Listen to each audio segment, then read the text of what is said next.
Great job. Would anyone else like to address City Council? Hi, my name is Cort. Right now, I actually came all the way from Greenwich for this to help out Jessica. I too have been studying Common Core, and it's probably more appropriate for me to refer to it as shocking and appalling what is being done. Now, Jessica asked me to talk about data mining, and I will.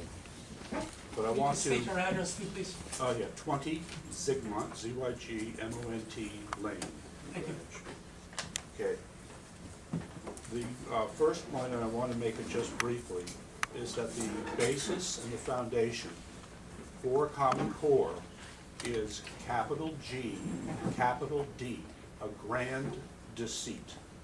The way this whole thing was promulgated from the beginning was designed in a way to keep the major stakeholders out of this as long as possible. That would be the parents and their children. One of the other lies that makes up this grand deceit is the assertion that through the National Governors Association and a group called the CSSO in advance, this was what they called a state-led initiative. Nothing could be further from the truth.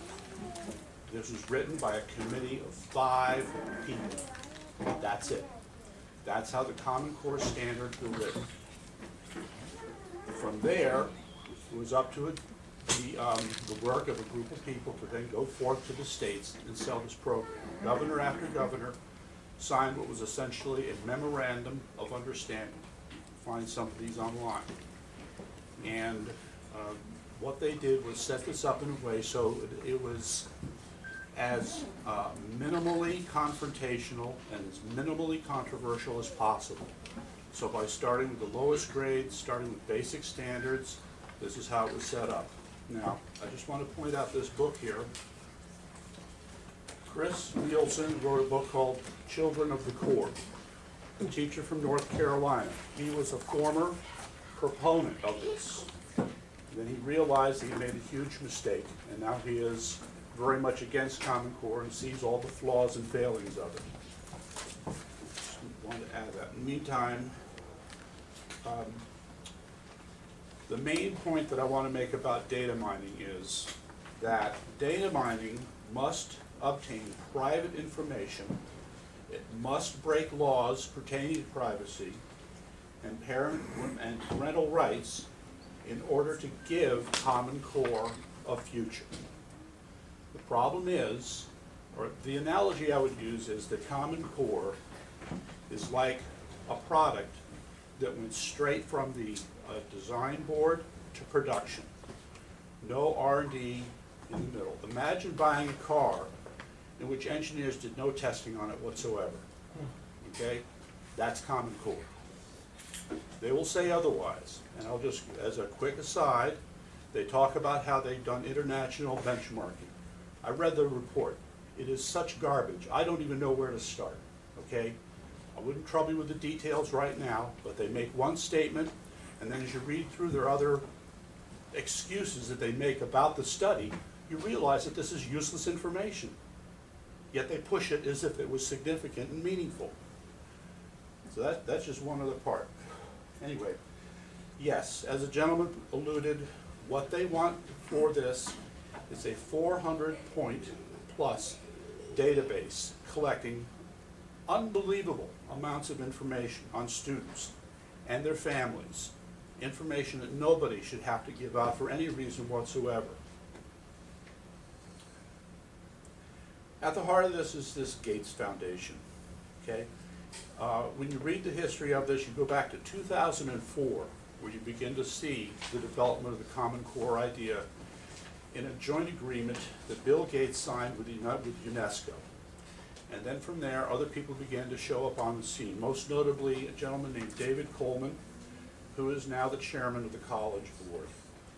If you Google his name, watch some of his YouTube videos, I would add that you should use the same standards that they apply, such as, quote, close reading, let's say close listening in this case, to what David Coleman has to say. And in summary, for David Coleman, I will just say that he is a clever, brilliant sophist.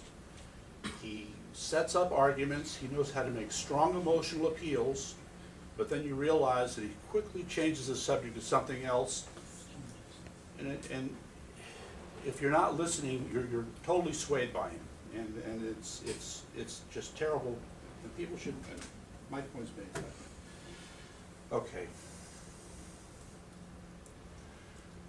One of the other lies about Common Core, and it comes back to data mining, is that it has evidence to support the quality of the curriculum. It doesn't exist. The problem is, going back to what I said, if you're using Jessica's examples concerning pre-testing, testing, and post-testing, this is an act of desperation on the part of the Common Core people to collect data in order to support their curriculum as quickly as possible. In other words, rather than do the pilot studies, rather than do the R&D beforehand, they're using your children now as guinea pigs to collect that data. Do you think that's right? Do you think that makes sense? They talk about this thing rigorous and being quality curriculum and it improves teachers, but it's being done on the fly. It's being done on the fly. And I can only appeal to you gentlemen and ladies to do as much homework on this as you can. I've spent time on both sides of the fence looking at the proponents and their systems and how they're set up, as well as looking at the critics.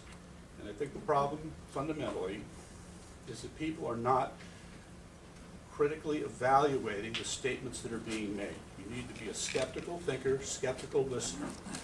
One of the other problems is, another way that I would put this is the Common Core is a toxic wine bottled, put in defective bottles.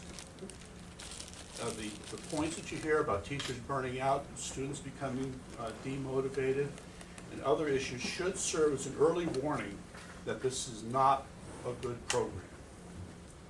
So with that in mind, I thank you for listening, and we'll move on. Thanks. Thank you very much for your input. Would anyone else from the public like to address City Council?